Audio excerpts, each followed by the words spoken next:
that the British people are not represented by President Bush, for sure, and definitely not by Prime Minister Tony Blair, who's following along with his new dossier. Bismillah ar-Rahman ar-Rahim. Brothers, sisters, friends, Assalamu alaikum. Welcome. It gives me tremendous pleasure to be in New Zealand and to share my story with so many of you tonight. Now I can see a lot of non-Muslims in the room. Just relax, I'm not Islam's answer to Billy Graham. I want to share the story with you so you can enjoy it, maybe understand a little bit more about Islam. The title of the story is From Kabul to Kaaba, but I want to take you back a few weeks before I entered Kabul. I want to take you back to September 11. I bet everyone in this room can remember exactly where they were, who they were with, what they were doing when they heard about September 11. The Muslims that I have spoken to who saw the horrific events unfold on television told me that at the moment of the second plane going into the Twin Towers and realizing it was a terrorist strike, their first reaction was, please God, don't let this be the work of Muslims. I was in my newsroom in Fleet Street in London when I noticed people gathering around the television sets that were there. And I shouted over to somebody at the Sunday Express and said, what's going on? And they said, oh, there's been a terrible accident. There's a plane crashed into one of the Twin Towers in New York. And there's something compelling, isn't there, about live news breaking and live pictures. And I went up and joined everybody else and watched the drama unfold. And then we saw the second plane going in. I've told you about the immediate reaction of Muslims. My immediate reaction was, this is a big, big story. It's bigger than the assassination of JFK, could even be bigger than man landing on the moon. I've got to get out to New York. My reaction was different to those of the Muslims, certainly.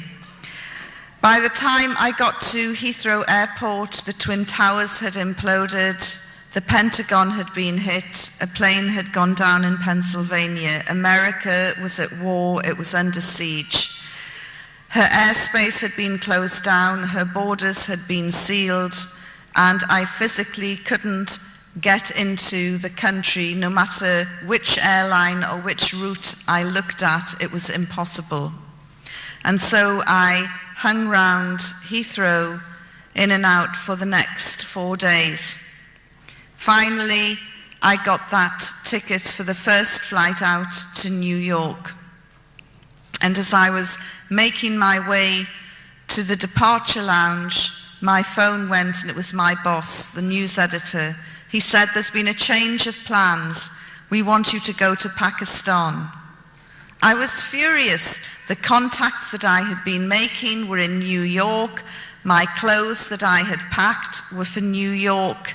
I'd never been to Pakistan. I probably needed injections. You know, what is this country? Why do you want to send me there?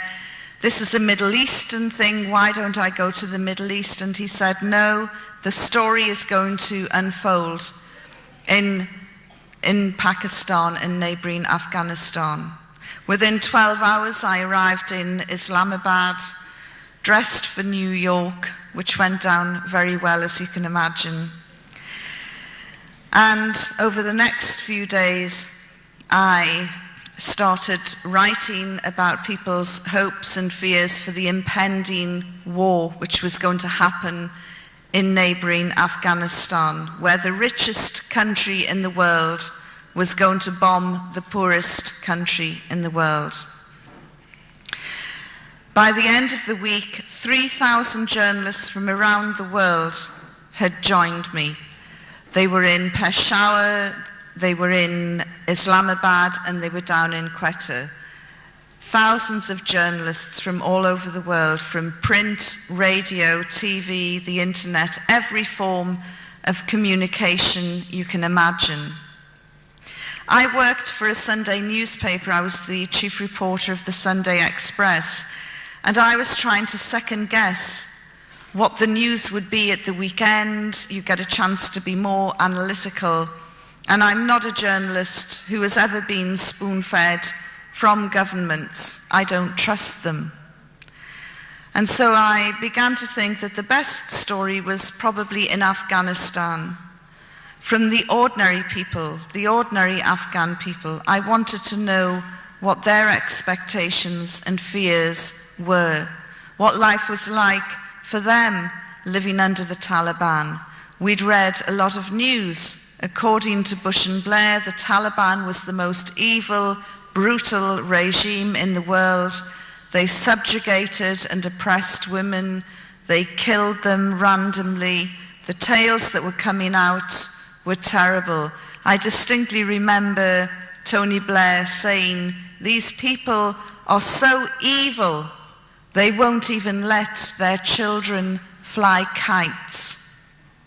And so I decided, well, I need to find this out for myself. And I went to the Taliban embassy in Islamabad, and I tried 3 times to get a visa, and 3 times I was rejected. And so in the end, with my guides, I had got 2 or 3 guides who were helping me, I decided to sneak into Afghanistan. The idea was planted in my head by the BBC's chief correspondent, John Simpson, who had put on a burqa and put his toe into Afghanistan and said, "Hey, look, I've become invisible." And I thought, well, if the BBC's gargantuan correspondent can become invisible, then surely it will be easy for me. And so we devised a plan that we would be part of a wedding party. I would go in with 2 guides, one from the NWFP province in Pakistan, the other one was born in Afghanistan. And we went in as a group. I put on the burqa, we drove through the Khyber Pass. That was another eye-opening experience. I imagined the Khyber Pass to be about 30 yards long. It was 33 miles long, winding, dramatic, mountainous roads, amazing scenery, traces of British imperialism everywhere. And then we went right down into a dust bowl known as Torkham, and there was no man's land. We got out of the car and started to walk towards the Taliban checkpoint, where some very scary-looking men with great big beards and big black turbans and Kalashnikovs were sitting, waiting. Suddenly I could hear my heart thump, thump, thump in my ears, and I'm beginning to think maybe this isn't such a good idea. I wanted to turn round and run away, but I'd gone beyond the point of no return. But it was as predicted. I had become invisible. I didn't even warrant a first look, never mind a second look, as we crossed the Taliban checkpoint. I think I was a cross on someone's ID papers.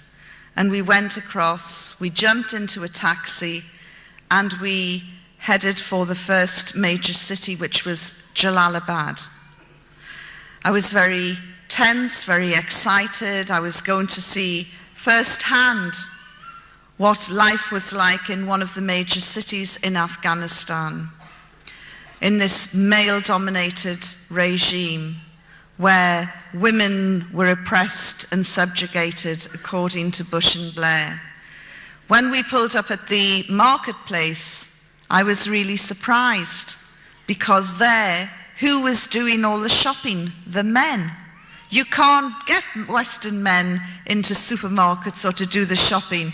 And there were all these men doing the shopping. I thought, well, this is a good sign. Of course, the reason for that was under the Taliban regime, women were not allowed to talk to strange men. And strange men were any men other than a husband, a father, a brother, or a close male relative. So doing something as simple as buying a bag of sugar was virtually impossible unless you were related to the trader. There were women around. They were all wearing the burqa, and they were in the company of their mahram, or male companion escort. I sat on the edge of the marketplace and watched. And there were lots of Taliban around, and people seemed very excited and very happy. They didn't seem as though they were about to be bombed by the most powerful nation in the world. People seemed relaxed, and I was quite surprised. Our party then went with provisions to a tiny village, not even the size of this hall. And we went into the village, and there was lots of tears and laughter as one of their own had returned, and he brought with him his cousin from the NWFP, his wife, his children. And then they said, well, who's that? Pointing at me. And he told them in Pashto. I didn't understand the language, but I could tell from the reaction that they were not at all happy. Why on earth have you brought a Westerner into our midst at a time of war? That day, the Taliban spiritual leader, Mulla Omar, had just announced that anyone helping a Westerner would be executed. So naturally, they were angry, they were nervous, they were agitated.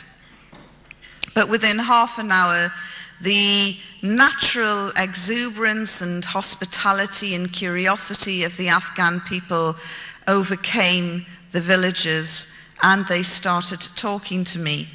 The first was a young girl in her 20s, and I said, what do you think about this impending war? And she said, I am so angry. I should be in a hospital by now, qualified as a doctor, ready to help my people, ready to save lives. People are going to be wounded in this war, and I could help and save them. And I said, so what is your problem? She said, my training was stopped a couple of years ago. The Taliban closed down the training center and sent all the instructors home. And here I am now, back home, rotting away in this village when I should be helping my people. And I felt very sorry for her, and I could feel her frustration. Here was a young, ambitious girl, and her life seemed to have been put in limbo.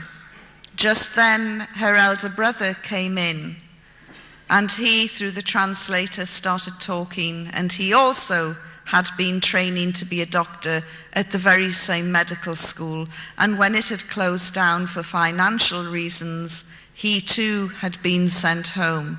So it wasn't just the girl who was being affected, her brother was as well.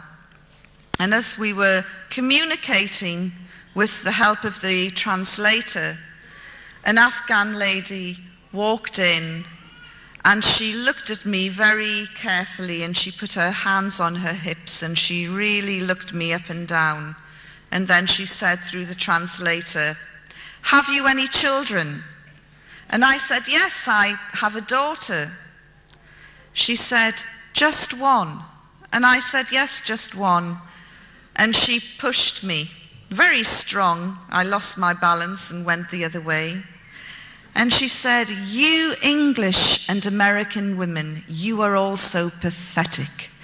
All you can ever have is 1 or 2 children. Me, I can have 15. And when you run out of your boy soldiers, I will be producing more. Don't think that Afghan women are shy, retiring creatures. And I thought, well, if this is what the women are like, what on earth are the men like? And I said, but aren't you afraid of America, of American soldiers? She said, dare one American soldier come into my village and I will get those pots and pans and I will fight him back myself. And I thought she probably would. Then she said, look, I'm really sorry about this mishap. We're very sorry, but this mishap in New York, it has nothing to do with us. And she kept calling 9/11 a mishap. And I thought, you know, this is really provocative, this is so offensive, this is insulting, 6,000 plus people have died, that's what we thought at the time, and you're calling it a mishap? And then I realized that under the Taliban, televisions were banned. Nobody saw the dramatic images that we saw, which were played on our TVs every day, day in, day out, for more than 2-3 weeks, whipping up the anger and the hysteria and the fear, watching the towers being hit, the towers imploding. They didn't see any of that. They lived in single-story buildings. So trying to convey to them the full horror of someone trying to jump from the 101st floor rather than face the inferno inside was very, very difficult. And that is why the Afghan people referred to 9/11 as a mishap. But she said, we're very sad. But what has this got to do with us? Why do the Americans want to bomb us? We didn't do that. And her argument had some logic to it. As the afternoon progressed, I could tell that people were getting more and more nervous by my presence in the village, and we took some photographs after some persuasion, and then we left. We thought we'll head back early. But by the time we got back to Torkham, the gates had closed, these great big metal gates, and we couldn't get through. Apparently Pakistan had sealed the border. They weren't letting anybody in or out. We stayed overnight, and the next morning we went back to the area of Torkham, and again the gates were closed. And I said to my guides, if I don't get back by a certain time, my news editor will raise the alarm and there will be all sorts of panic. And one of the guides said, well, we can go through a smuggling route. And my eyes lit up at this. I thought, this is very exciting. This will give me something to write about and add to the humanitarian report that I will be doing. And I said, great, okay. And I imagined that we'd be going through narrow mountain passes and ducking from bush to bush, and it would be really exciting because the border with Afghanistan is about 1,400 kilometers long, and there are said to be about 300, 400 smuggling routes. So you can imagine how porous the border is. And so we went to this area called Dawah Baba. But there was nothing secretive about it. In fact, there was probably more people in Dawah Baba than there are in this room tonight. There were camel traders, there were donkey traders, there were people selling refreshments, people selling carpets.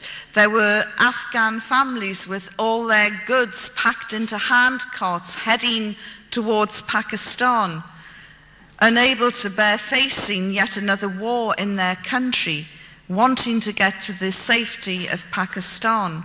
And there were lots of young men striding over from Pakistan, looking for Taliban recruiting officers because they wanted to sign up and fight with the Taliban against the Great Satan, as they referred to America. By this time, the Afghan shoes I had been wearing were cutting into my feet and they were bleeding and sore. And I complained, and one of my guides said, well, we're only 10 minutes away from the border, but we can go by donkey. And he said, "Can you ride a donkey?" And I thought, can I ride a donkey? You know, I can ride a horse, I can jump with a horse. Look at these donkeys, they're smaller. They're the same shape and size, same shape, you know, and they look more or less the same, but they're smaller, probably easier to control. Of course I can ride a donkey. And so we set off and did a deal with this man. I never understood how we were hiring it, how he was going to get it back, but he was happy to part with the donkey. And I got on its back. Now, I don't know if it sensed that it had an infidel on its back or what, but it just bolted. And it tore through this area. And my feet were waving, my arms were waving. The wind caught the burqa that I was wearing and billowed the burqa, which made the creature even more frightened, and it ran even faster. I was screaming, my arms like this. I must have looked like a giant bat trying to balance on this wretched beast which was out of control. And as I moved forward to try and get hold of the reins just to stop it, the one piece of equipment that I had taken with me, a camera banned under the Taliban, slipped out of the folds of my burqa right into the passing view of a Taliban soldier. He saw this and went crazy. Now, I don't know whether the donkey stopped and threw me off, whether he stopped the donkey and pulled me off. What happened, I really can't remember. All I remember is hitting the ground at a great rate of speed and then picking myself up. And as I drew myself up, I looked straight into the face of this Taliban soldier through the grill of my burqa. And he was screaming and shouting at me. When I got back to London, some of my girlfriends said, "What was going through your mind at that precise moment when you knew the game was up?"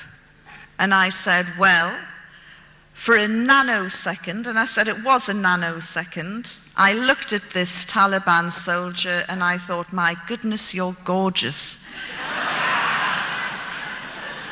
He had the most amazing green emerald eyes, very high cheekbones and a great big beard with a life of its own. Very, very striking. But as I say, it was a nanosecond. And then I thought, oh, I've been caught. So I took my camera off and I handed it to him, and then I closed my eyes waiting to be shot in the head. And when I opened my eyes after a few seconds, he'd gone. He'd gone over to the man who hired the donkeys. He wanted to know who is in charge of this woman. And then he would get to the bottom of the camera. I was delighted. I thought, I can get away. He still doesn't realize that there's a Westerner under the burqa. And I turned and went to attach myself to another group to follow them over the border. And as I walked away, I looked behind, and by this time a crowd of about 100 men had surrounded my two guides, and the soldier was in the middle, and he's screaming and shouting and waving the camera at him. One of the guides had been smacked across the face and he had a bloody nose, and the other one was trying to calm down the situation. And I looked and I thought, I can't leave them behind. Although we had made an agreement that if things did go pear-shaped, none of us knew each other, I couldn't abandon them. And so I went back and I tried to push my way through these very angry men, and they pushed me back. This was man's business. It had nothing to do with a woman. So in the end, I removed my burqa and said in a very loud voice, "Will somebody let me through?" You could have heard a pin drop. And then there was a parting like the Red Sea as I walked towards the handsome soldier, who by this time was looking really gormless because his jaw just dropped as he saw a Westerner, a blonde-haired, blue-eyed, come towards him. And I thought, he is going to be so happy to have got his hands on a Westerner that he'll forget all about my two guides. And as I walked, I shot them a sideways glance, and I could see by the full horror on their face that just when they thought things couldn't get any worse, they had. I had emerged. I went up to the soldier, demanded the return of my camera, and once he'd recovered, he got the three of us and we were bundled into a vehicle and taken off in the direction of Jalalabad. During the journey, the driver and the Taliban soldier had a very fierce exchange, and they kept looking back at me and arguing and looking back, and suddenly the driver did an emergency stop. The soldier asked me to get out of the car.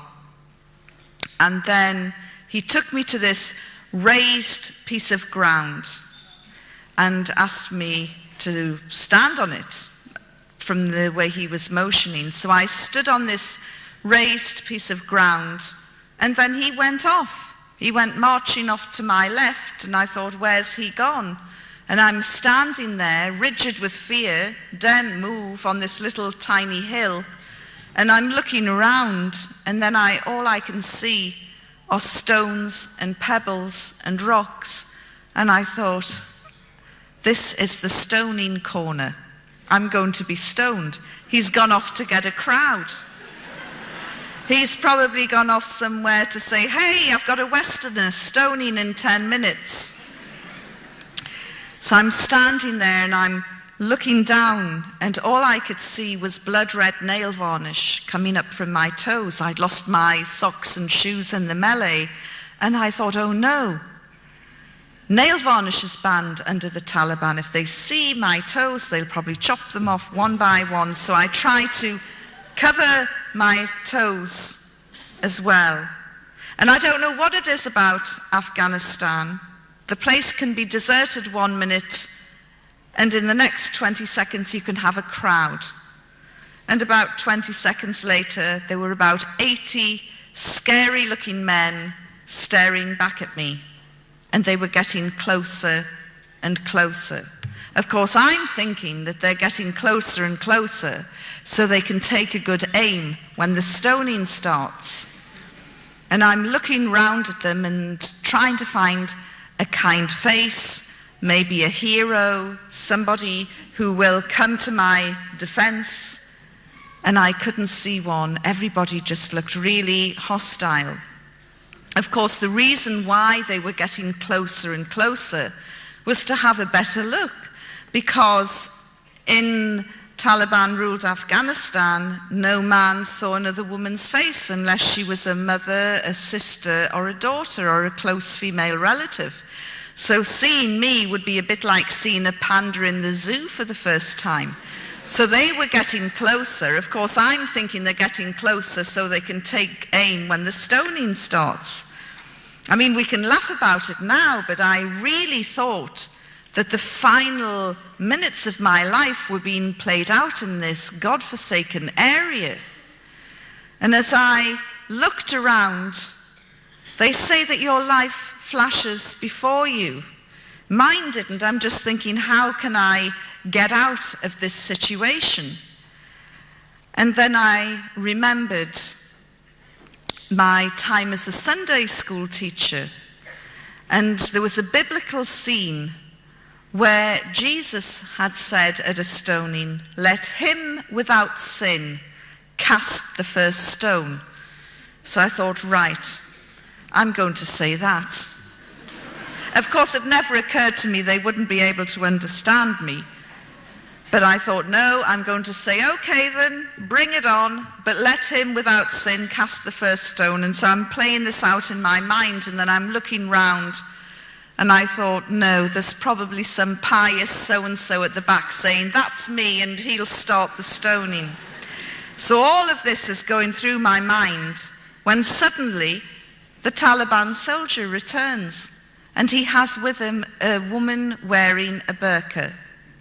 She comes up behind me and turns me round very briskly and starts to frisk me. And I thought, oh, they're not going to kill me. Well, not just yet. Anyway, they're trying to find out if I'm carrying any weapons. And isn't it strange that he's gone off to get a woman? You know, why wouldn't he just search me himself? Obviously showing more courtesy than British police. And so all the fear that I had felt and the terror just melted away with relief. And then I became very angry. Those men had made me feel as though I was going to die. So I pulled away from the Afghan woman and I swung round at these wretched men. And I was wearing, I want you to picture the scene, my burqa had gone, but I was wearing a shalwar kameez, the trousers and an orange dress down to the knees. And I swung round at these men, very angry, and I said, I am not carrying any weapons. And to emphasize this, I picked up the hem of my dress and said, look. Well, there was a collective sharp intake of breath. And then they all turned round and ran as though the devil was snapping at their heels. I don't know if any of you have seen the Carry On film where the Scottish regiment lift up their kilts at the natives and they run off, but it was the same effect. Of course, this was highly inappropriate behavior for a woman in Afghanistan, as I was to find out. And the lady wearing the burqa swung me back round and whacked me across the face. She was in such a state of shock at this vulgar display. Anyway, having established that I'm not carrying any weapons, I was then bundled back into the car and driven off to Jalalabad. I was taken into the intelligence headquarters and introduced to the head of intelligence, who understood a little bit of English. I apologized for causing any inconvenience, and he asked me to write down my personal details and telephone contacts to prove that I was a journalist. After I had done that, he said, we are about to eat. You must have something to eat. And I said, well, that's very kind, but I need to use the telephone first. And he said, no, you can't use the phone. So I said, in that case, I won't eat either as a guest or a prisoner of the Taliban until I can use the phone. And what started then was the war of attrition, which was to last 10 days. Now, you would think that the most evil, brutal regime in the world couldn't care less if one of their prisoners had gone on hunger strike. But these men were very, very upset. Despite my protests saying I'm not eating, every morning, noon, and night, they would bring me food. They would lay out a cloth on the floor, beautiful carpeted floor, by the way, and they would put down some bread, some stew, and some rice, and they would bring in a jug of water and a bowl, and they would wash my hands, and they would tell me in broken English, you are our sister, you are our guest, we want you to be happy. And I thought, what sort of evil, brutal regime is this? Don't they understand the job description? And I'm thinking, you know, this is just a trick. They're trying to soften me up. And then the really bad guys will come in with the electrodes. In fact, isn't it strange? Everything that I thought would have happened to me under this so-called savage primitive regime happened to prisoners in Abu Ghraib, in Guantanamo Bay, and other US holding facilities, which always prompts me to say, thank God I was captured by the most evil, brutal regime in the world and not by the Americans.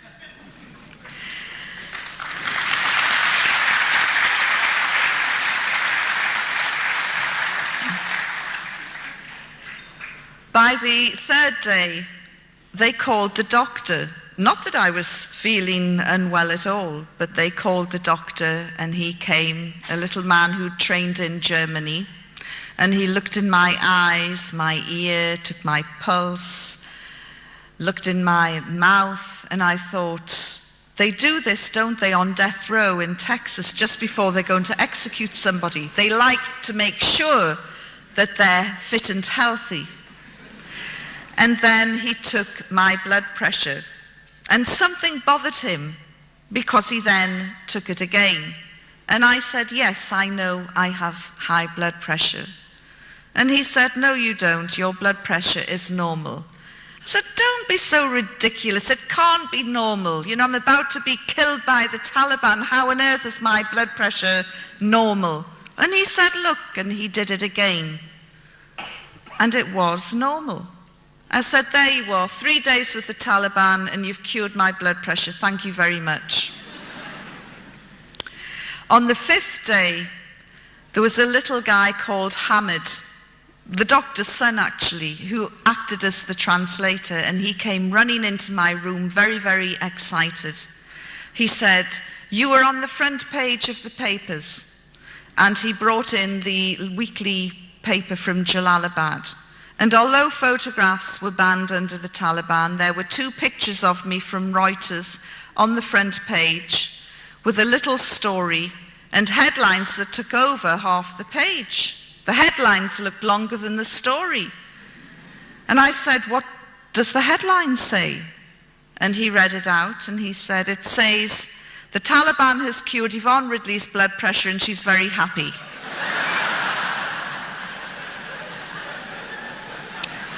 Not the catchiest of headlines.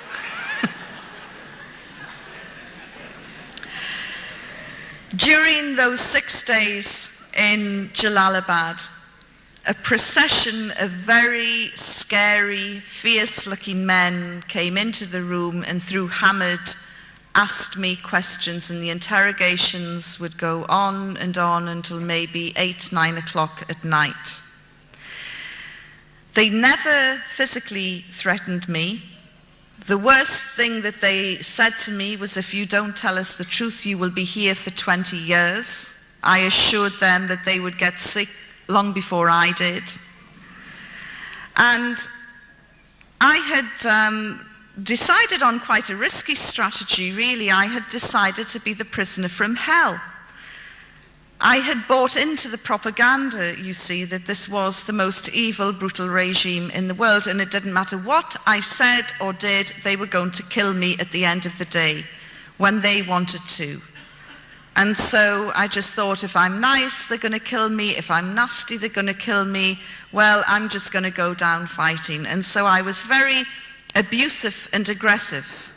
And the harder I pushed them, the nicer they were. And they would say, why are you angry? You are our guest. You are our sister. Hamid had to translate my words. And one day he said to me, I am terrified of these people, and you should be as well. And it's not nice for me to translate your words. I get scared. On the 6th day, Hamid came to see me, and his face was nearly black with fear. His mouth was so dry he could hardly talk. And he said, you have a very important visitor. And I said, who is it? He said, I can't tell you, but you must be respectful.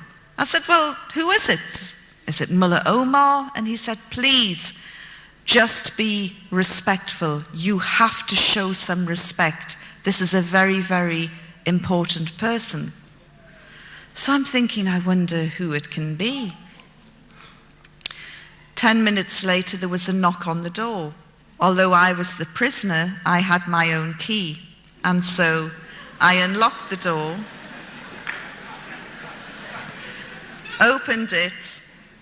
Hamid stood aside, and there in front of me was a man who made my blood run cold. The hair on the back of my neck lifted. For 6 days I had avoided talking about religion, and there in front of me was a religious cleric, a Maulana. And everything in Afghanistan is dirty, ripped and torn and dusty. He was wearing an immaculate ivory gown, one which went right down to the ground. The Taliban's clothes were above their ankles. This guy's clothes were right down to the ground. You couldn't see his feet. And he had a great big ivory turban. A very modest beard by Afghan standards, very light brown, modest beard, and light brown eyes. And he had beads which he moved, like rosary beads, which he moved 2 at a time. And there was something else about him that I thought was weird. And when I mentioned it to my first Muslim crowd, a few of them went, Alhamdulillah. When I told them, I said there was something really weird about this guy. He had a shine on his face. It was like a light on the inside coming out. I've never seen anything like it before. And I was told by my Muslim friends back in London, this is the nur, the light that comes out of somebody who is very pious, very practicing, a very good person. I didn't know that at the time. I just thought there's something weird and spooky about this guy. After I recovered, I moved aside and invited him into my room. And he was so graceful and elegant, he didn't even seem to walk. He just glided in and glided down. And I sat opposite him, and Hamid acted as the translator. And he said, "What is your religion?" And I thought, oh, here we go. I said, "I'm a Christian." He said, "Yes, but what sort of Christian? Are you a Roman Catholic? Are you a Protestant?" I said, "I'm a Protestant from the Church of England." And he's smiling and moving his beads. And he said, "And what do you think of Islam?" "Oh," I said, "it's fantastic. It's absolutely wonderful." Of course, I knew nothing about Islam, very little, and the little that I knew was totally wrong as it turned out. And I went off in praise for 2 minutes of this faith that I knew so little about. And he smiled and he moved his beads. And then when I finally stopped running out of adjectives, he said, "Islam is a beautiful religion." I couldn't agree more. And then again, I ran off in praise of Islam. And he smiled as he listened, and Hamid translated. And I said, "Do you know, the people around here are so passionate about their faith that they pray 5 times a day. I know because I've watched and counted it." And he looked. He must have thought, "You stupid woman." But I didn't realize that Muslims are expected to pray 5 times a day. So he moved his beads. And then he said, "So, you would like to convert?" And I thought, he's led me into a blind alley here. If I say, "Yes, I'll convert," he'll accuse me of being fickle and insincere, and he'll say, "Take her away and have her stoned." If I say, "No, I'm not interested," he'll say, "How dare you insult Islam? Take her away and have her stoned." So I'm trying to come up with the right answer.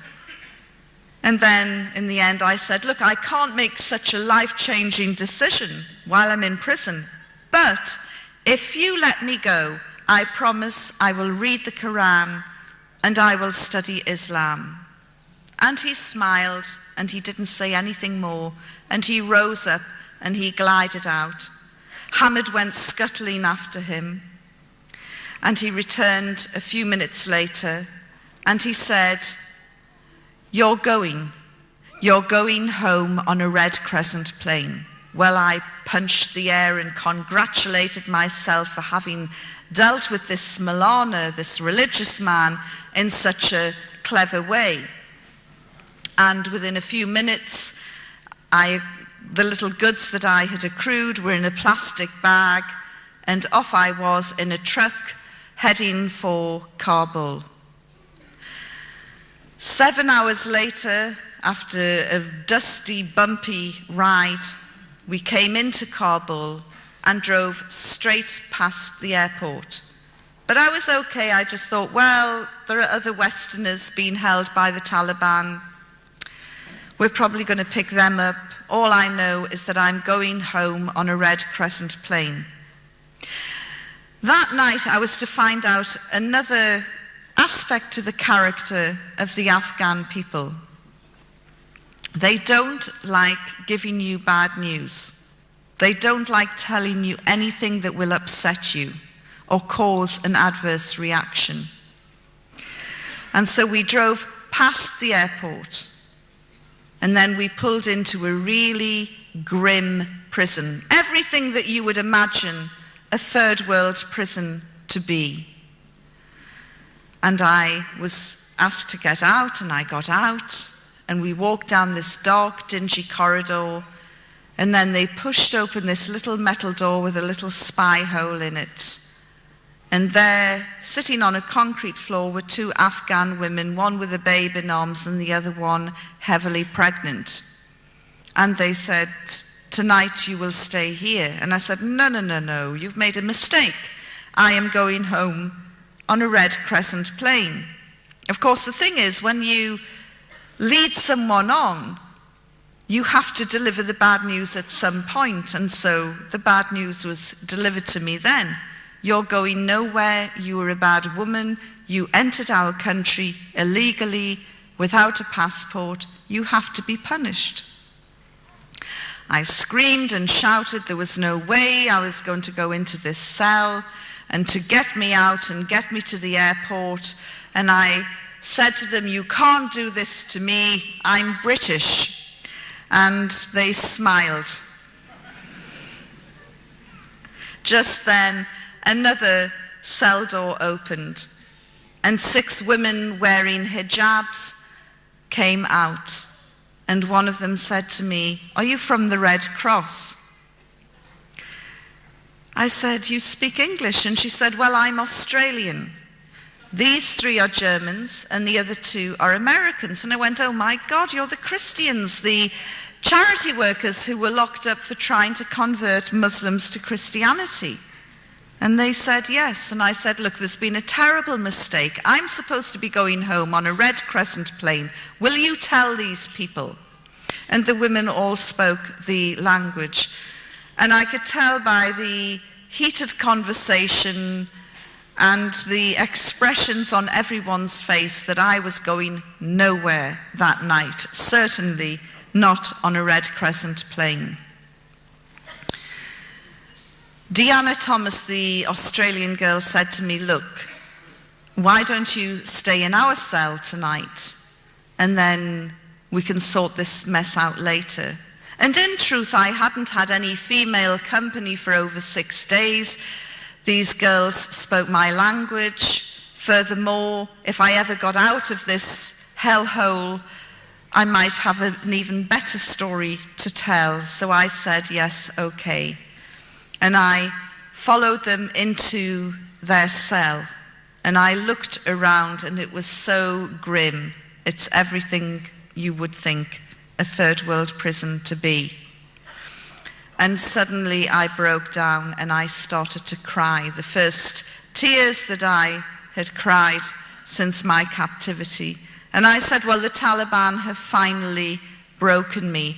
And amid the sobbing, I felt for my cigarettes, because although cigarettes were banned under the Taliban, when they realized I smoked, they gave me lots of cigarettes. So I pulled out my cigarettes, and I was about to light up when I just said, oh, does anybody mind if I smoke? and the tears were coming down, and I'm sobbing and about to light my cigarette when they all said, yes, this is a no smoking cell. How could I find the only no smoking cell in Asia? How unlucky can you get? They said, look, if you must smoke, go outside into the courtyard. We're about to have a meeting. Suddenly, my nicotine craving went, and I said, a meeting? And they said, yes, we have 2 meetings a day. And I'm looking round, and I'm thinking, what happens round here that they have 2 meetings a day? It's the escape committee.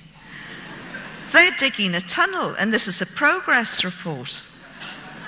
So I said, do you mind if I listen in to your meeting? And they said, no, not at all. So I suddenly forgot about my cigarettes for the time being, and I sat on the edge of this bunk bed, and the 6 girls sat in a circle on the floor, and then they pulled out their Bibles. And I'm thinking, I don't believe this. They have been charged under Sharia law with trying to convert Muslims to Christianity. They're in serious trouble. They could be executed.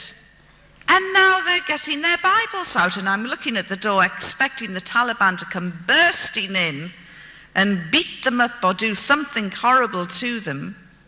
And nothing happened. Of course, as I did read the Quran later, it states quite specifically that we must, as Muslims, protect people of the book, i.e. Jews and Christians, and we must allow them to carry on and carry out and perform their faith. And this is exactly what the Taliban were allowing the Christians to do, although I didn't realize it at the time. So they read from the Bible, very loudly, a passage appropriate to their position. And after 20 minutes, they put their Bibles down and pulled out handwritten pieces of paper. And then they started to sing. Now, I can tell you, as you know, I was a practicing Christian in those days. And when I say practicing, I probably went to church maybe twice a month, which in some people's eyes is bordering on fanaticism. And we would sing, you know, these Victorian hymns, and they started singing, not Victorian hymns. We are talking very loud, very robust, happy-clappy, full-on Southern Baptist style, hallelujah type singing. So this started, and at that point I went outside into the courtyard and I smoked 3 cigarettes off the trot. The azan, the call to prayer, started, and I thought, I don't believe it. I've got Muslims on that side of the wall, Christian fundamentalists in that cell. No wonder that religious cleric was smiling as he left me. He probably thought, she won't convert? Well, feed her to the Christians. Although I make fun of them, I have to say that those 6 girls were incredibly strong, and their faith did get them through their ordeal, which lasted much, much longer than mine. After they'd finished singing, they then started praying.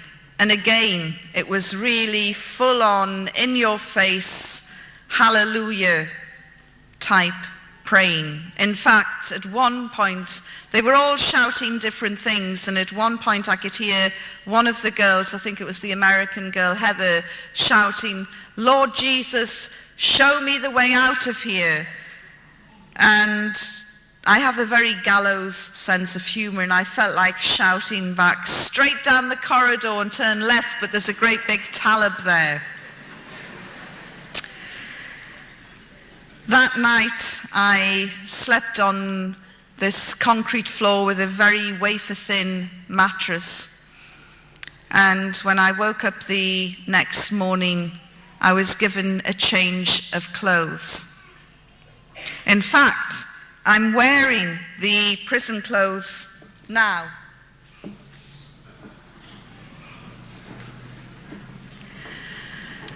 Nobody put me in an orange jumpsuit, shaved, shackled, or abused me, or raped me, or sodomized me, or videoed me for the gratification or pleasure of others later on. As you can see from what I'm saying, my experience was completely different to those who fell into the hands of the Americans. So that morning, a new change of clothes, so I set about washing the old ones. And one of the German girls took me into the courtyard and gave me a metal bucket and took me to a hand pump, and she said, "You can get your water from there." And I'm looking at this contraption which looked as though it had come from one of those old Western movies, and I started cranking it. And eventually some water came out, and I'm saying, "This is amazing. How do they heat it underground?" And she started laughing. She said, "It's cold." I was given a pumice stone and some soap flakes, and I set about washing my clothes. And I then hung them on the washing line in the prison courtyard. Within 5 minutes, I'm sitting trying to enjoy the last days of the summer sun, and the prison governor came in, a great big man with a huge beard and really a very scary looking dude. And he came in, and in broken English he said to me, he growled at me, "Remove those garments." And I'm looking, I said, "It's my washing. Remove them now." And I said, "I can't. It's my washing. I am washing my clothes. This is a washing line. We dry our clothes on the washing line." "Well, cover them up." And I'm looking, I said, "You stupid man. You've obviously never done the washing in your life. How on earth will it dry if it's covered up?" So he stood there for a couple of moments, and then he said, "Well, take those items down." And he looked the other way and sort of pointed. And I realized he was talking about my underwear. And I said, "No, this is the female wing of the prison. If you don't like what you see, clear off." He said, "Remove them." And I said, "No, if you don't like them, you remove them." And I thought he was going to explode on the spot. He then went storming off, and he returned 15 minutes later with the Deputy Foreign Minister of Afghanistan. These people are about to be bombed by the most powerful country on earth, and a diplomatic incident was unfolding as a result of my underwear.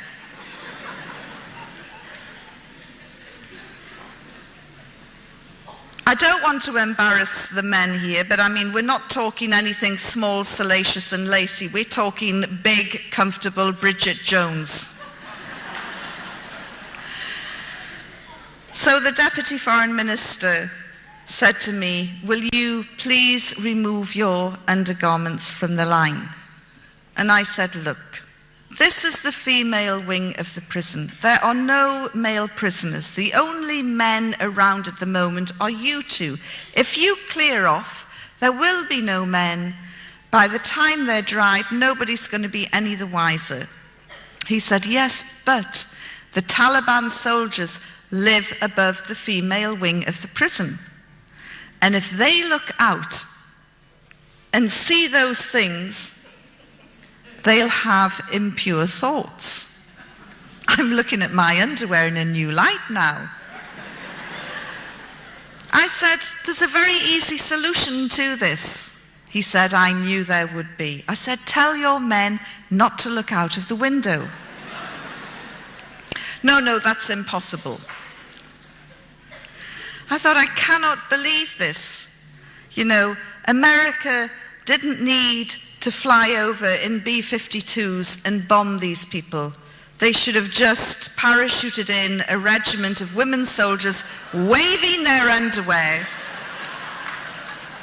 and the Taliban would have gone. But it gives you a remarkable insight into the modesty of these people and the way they felt about issues like women's underwear. So the argument continued and went on long after the clothes had dried, and nobody emerged as a real winner, but I did get my dry clothes back. The next day, the 9th day, I was feeling really crotchety. I'd had 3 or 4 really rousing sessions with the Christian services. And in fact, you know, although the Taliban had banned singing and they'd banned music, they allowed them to sing, but they drew the line at music. And I am eternally grateful to this day that they confiscated their tambourines and guitars.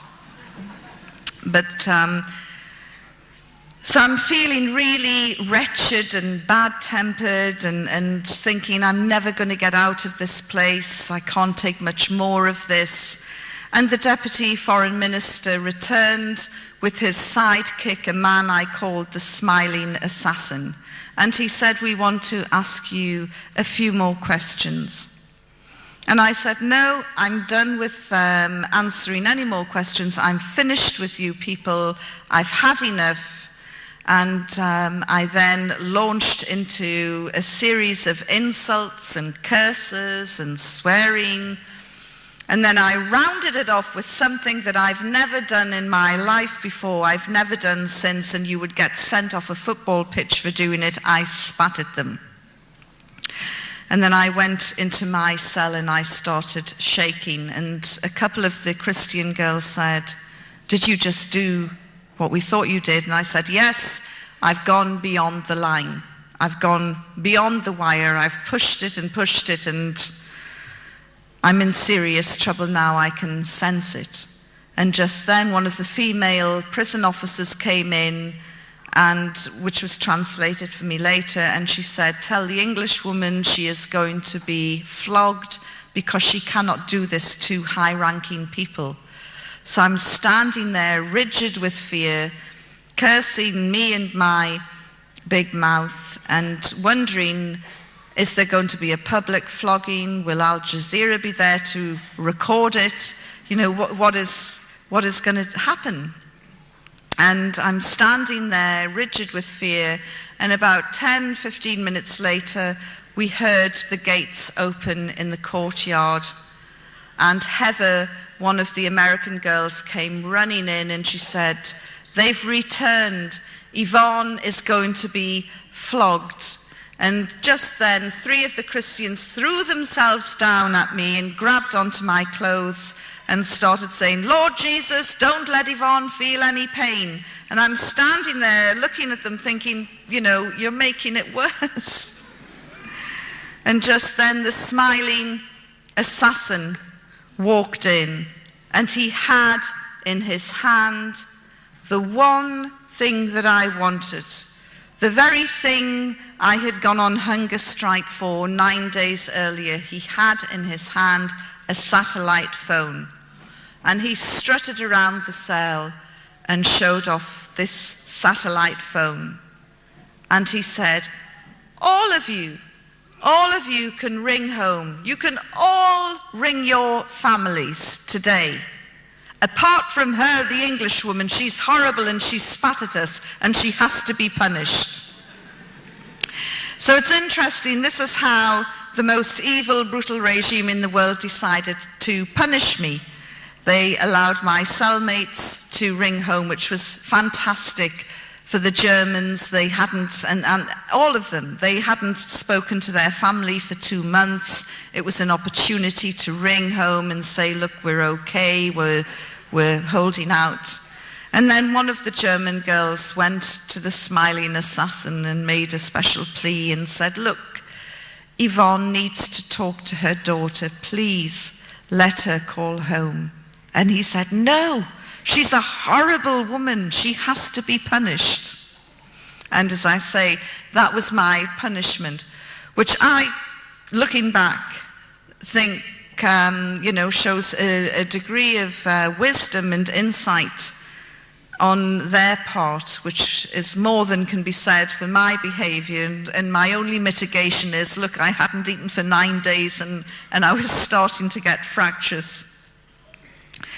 That afternoon, the senior officers returned and they removed me without warning, got my things together and said, you're going. And then they took me out of the prison and upstairs into the Taliban sleeping quarters. And one of the senior officers had vacated his room and said, you complained about the prison downstairs, is this good enough for you? And it was a very nice room by Afghan standards. And he said, tomorrow you will go home, inshallah. And I said, what is this inshallah you keep using at the end of every sentence and it never ever happens? Of course, I now know inshallah means God willing. And they put me in this room, they gave me the key, I locked myself in. I had a fantastic view over the city of Kabul, looking right up to Kabul Hill where all the anti-aircraft units were. And I sat on the bed contemplating my future, wondering if and when I'd ever get out. They kept saying, tomorrow you will go home, inshallah, but inshallah it never happened. And so I was wondering how genuine they actually were. Why had they removed me from the Christians? Was this my last night on earth? Would they execute me tomorrow? I really didn't know. All of this was going through my mind. And then suddenly there was a huge rip, as though somebody had just torn the sky open. And there was a great big light. And it was the start of the war. That night, America and Britain dropped 50 cruise missiles on Kabul. You can hear a cruise missile from 20 miles away. These were coming within 1/4 of a mile of the prison. I had covered wars before, and I don't know why it had not occurred to me then, but it certainly occurred to me that night. These bombs don't discriminate. There's nowhere to run, there's nowhere to hide. Civilian, military, man, woman, child, these bombs cannot tell the difference. I'm going to be blown apart by a British bomb. I've got no doubt Tony Blair will blame the Taliban, and that will be the end of that. And it was truly terrifying. And I also thought, there is no way the Taliban will let me go now. Absolutely no way at all. And the next morning, there was a knock on my door, and I was told, please, there is a vehicle outside. We are going to release you. I couldn't believe it. But sure enough, there was a vehicle. They put me in it. We drove down from Kabul, through Jalalabad, down to Torkham, and eventually, after some shenanigans, I was handed over to the Pakistan authorities. And as I walked back across no man's land, the camera lights went up and the journalists started shouting, how did the Taliban treat you? And in truth, up until the point that I was released, I still didn't trust them 1 inch, and I thought everything that they were trying to do had a hidden motive. It was only at the point that they released me that I thought, you know what, they were quite an honourable bunch of guys. So when this journalist shouted at me, how did the Taliban treat you?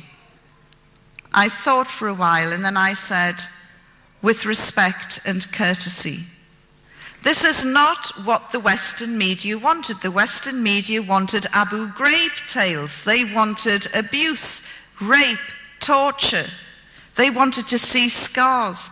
They wanted to see tears. There was nothing I could give them other than the truth. And sadly, for some people, the truth is never enough. When I got back to London, about 2 weeks later, one of my guides on the Pakistan side called me, and he said, "Madam, the village that you visited has been bombed by the Americans."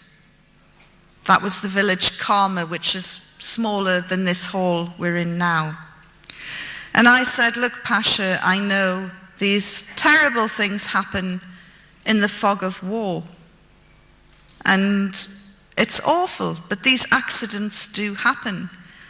And he said, "But madam, how can you accidentally bomb a village the size of Karma 3 days running?" Now then, the Americans were telling us all about their strategic strikes, their surgical strikes, their B-52 bombers coming at 30,000 feet. Karma wouldn't have even looked like a dot from 30,000 feet. It was quite clear to me that this was indiscriminate bombing of civilian areas. And in many ways, the Taliban were to blame because they kicked out all of the Western journalists. Whatever you think about journalists, we do have our functions and our role. We are the eyes, the ears, the witnesses. And by kicking out all of the Western journalists, they ensured that Britain and America could and would bomb indiscriminately across the country, slaughtering innocent civilians, which they did. That propelled me into the anti-war movement and made me become very, very active as an anti-war campaigner. At that same time, I remembered the promise that I had given to the religious cleric. And I thought, well, against all the odds, they kept their word. While they hung on to the Christians, they let me go. And really, I should keep my promise now. And I started to read the Quran. Very soon, groups of Muslims found out, and somebody gave me a wonderful English translation by A. Yusuf Ali with an index in the back. So I thought, great, I'll get this over and done with very quickly. I'm going to cherry pick and I'm going to read all about the subjugation and oppression of women and what promotes people to slam planes into towers. So I started cherry picking and going through all the women's issues. And then I had other Islamic literature to support my reading of the Quran. I couldn't believe what I was reading. The Quran makes it perfectly clear, crystal clear, no two ways about it. Women are equal in spirituality, worth, and education. Furthermore, the first convert to Islam was a woman. The first martyr to Islam was a woman. Women played major roles right from day one in Islam. They fought alongside the men. The Prophet, peace be upon him, picked out one particular woman and singled her out for praise during a battle, the Battle of Uhud, and he said, everywhere I looked, this woman was there, protecting me, fighting with me, fighting alongside me. I thought, where have we got this idea that women are oppressed and subjugated? Where do we get it from? Who put the poison in our minds? I then looked at property rights, inheritance rights, divorce rights. What's yours is yours, what's his is half of yours. Yeah, brilliant. Much of it could have been written by a Californian lawyer. In fact, this is from where they probably get their inspiration.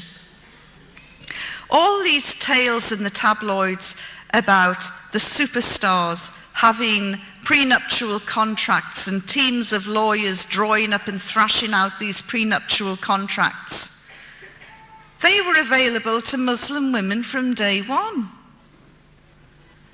And so I began to see Islam in a totally different light. And I thought, yes, okay, this is great, but what are the people like? And so I went out into the Muslim communities, specifically to meet the sisters. And it didn't matter where I went in the world, whether it was Pakistan, or whether it was Saudi, or Canada, or America, or Australia, and now New Zealand. The Muslim women I have met, whether they have been formally educated or not, are resilient, strong, politicized, internationally aware, multi-skilled, multi-talented. A few years ago, I would have looked in this room and picked out everyone wearing a hijab, and I would have thought, oh, look at those poor, oppressed women. How did they manage to sneak out of the home to come here? Now I'm looking and I'm trying to work out who is the engineer, who is the doctor, who is the lawyer, who is the teacher, who is doing the PhD, who's doing the MA, who's raising kids at the same time, supporting their man, running a business, a charity, who is the backbone of the community. I see incredibly diverse women.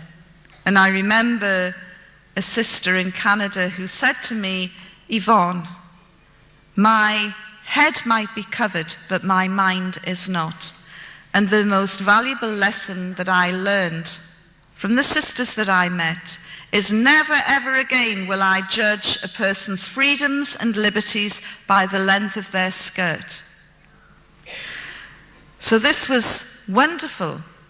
The other thing that I learned about the Muslim community is it has an incredibly gossipy network.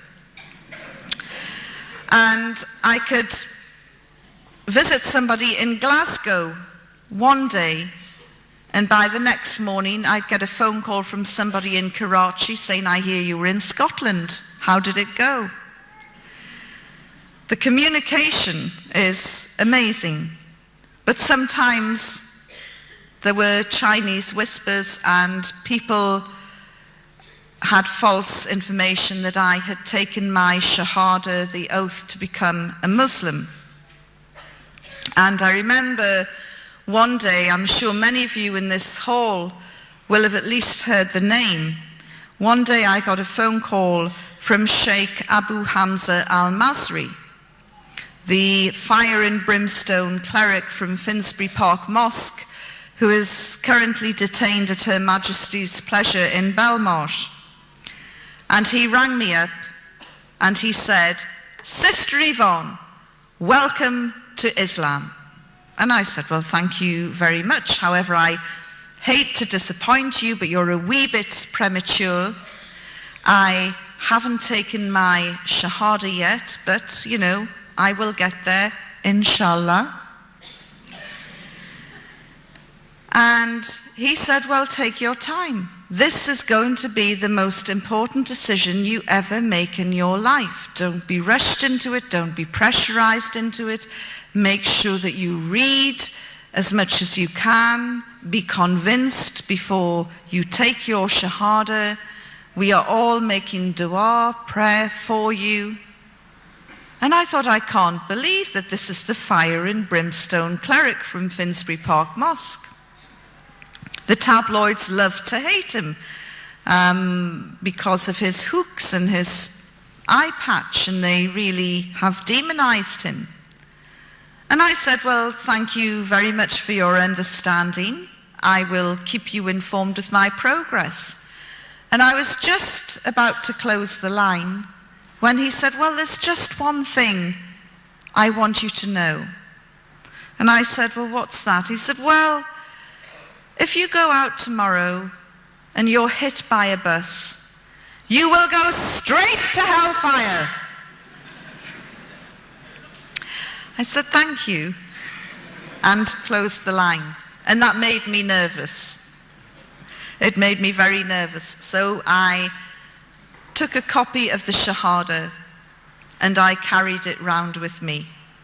And I would address meetings like this and I would say, look, if you come across an accident and you hear someone shouting for 2 Muslim witnesses, please come running fast because it's me trying to get in before it's too late.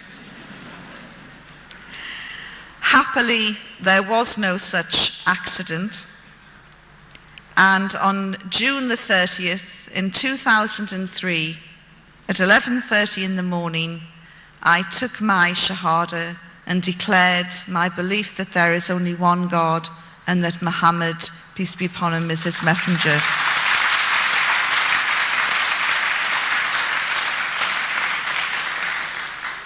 And I joined then what I consider to be the biggest and the best family in the world. And I know that wherever I go in the world, it doesn't matter how remote the place is, I will meet brothers and sisters who will give me their love and support and help if I need it. And that is very important to me. I was also lucky enough in January this year to go on Hajj, the annual pilgrimage which Muslims are required to do at least once in their life. As I say, the Saudi women don't think for 1 minute that they're oppressed or subjugated. They're like a tightly coiled spring and they are really ready to launch into the political scene in Saudi Arabia. There were elections earlier this year. Women weren't allowed to vote. Let me tell you, I really feel that the next elections, not only will women be voting, they will be standing as well. These women are really, really remarkable, and as I say, they're in the wings and they're ready to launch. Unfortunately, because of Saudi's restrictive media rules, we hardly get to find out any real news that is happening there. But these sisters from Jeddah told me how distressed they were during the Second Intifada, the uprising in Palestine, how distressed they were, and they had been discussing this in the mosque after Friday prayers. And they wanted to show their solidarity with their Palestinian sisters. So they did something that is forbidden in Saudi. They had a spontaneous demonstration. And they shouted and demonstrated, and the police were called because of this public disorder. And the police moved in, and one of the main women stood in front of the police and she said, "Dare one of you touch us? We are Saudi women and you cannot touch us." And the police sprang back and they were wondering, what on earth are we going to do with these women? We can't have them demonstrating. But they're right, we can't manhandle them and cart them off to jail either. And there was this standoff for about half an hour as the women continued with their protest. In the end, the police chief had a better idea and they went and arrested all their husbands instead. They took them to the station and they said the next time their wives did this, they would be charged. Which is a wonderful tale. So that was Hajj in January. Obviously, you're all aware of the London bombings. I live in central London. We were shocked by the ferocity of the atrocity, but not surprised. The anti-war movement and the political party I belong to, called Respect, which is led by George Galloway MP, had said, long before the first bombs dropped on Baghdad, we told Tony Blair, if you take us into a war with Iraq, our security will vanish. London will become a target. In his arrogance, he dismissed us. He dismissed the fears of 2 million people who marched in London. He would rather take his orders from Washington. Really, I salute New Zealand in its strength and determination to stand up to America over many different issues. That stand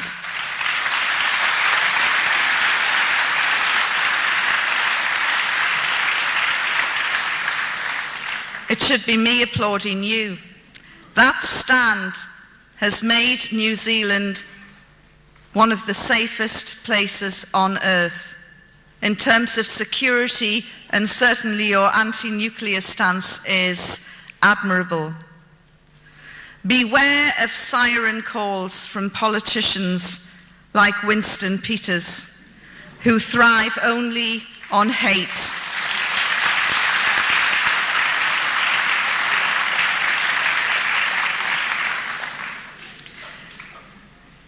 You have a very important election coming up soon.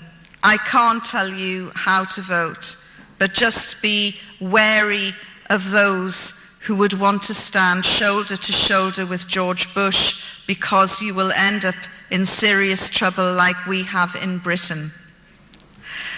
Thank you very much for listening to me. I am really looking forward to hearing your questions and observations. As I say to the non-Muslims here tonight, I am not Islam's answer to Billy Graham. I am not here to get you to convert. But if you are interested in learning a little bit more about Islam for your own benefit, not for any other reason, there's some books outside which you're welcome to take away. Thank you very much for being a terrific audience. Thank you. Assalamu alaikum.